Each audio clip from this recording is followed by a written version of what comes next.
à tous. Il faut avouer qu'on est un peu déconcerté par la finale de ce texte aujourd'hui. Je vous relis cette phrase que Jésus prononce. Celui qui refuse de croire ne verra pas la vie, mais la colère de Dieu demeure sur lui. Qu'est-ce que cela veut dire?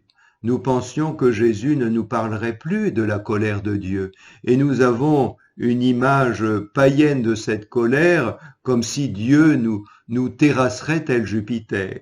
Pourtant, déjà, le prophète Osée, le grand prophète Osée, avait entendu bien avant Jésus-Christ Dieu lui dire « Je ne donnerai pas cours à l'ardeur de ma colère face à ton péché, parce que je suis Dieu, je ne suis pas un homme, je suis le Saint au milieu de vous. » Et Osée avait compris que la sainteté de Dieu était contagieuse, que le pécheur n'avait rien à craindre de Dieu, parce que le pécheur allait être purifié par la sainteté de Dieu, que cette sainteté de Dieu n'allait pas nous écraser, mais au contraire nous élever en nous sanctifiant. C'est ce que fait Jésus.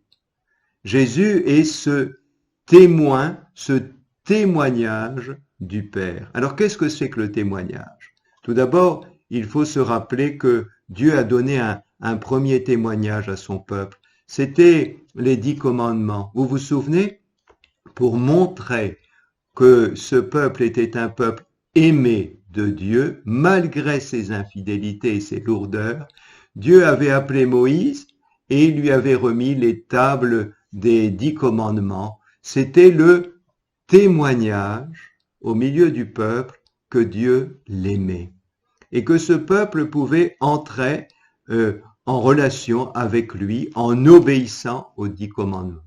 Ici, Dieu a placé Jésus, son témoin véridique, son témoignage devant nous pour que nous puissions l'écouter, entendre les mots même du Père. Vous verrez dans le texte, Jésus nous dit les mots de Dieu, recevoir son esprit et entrer en communion avec lui.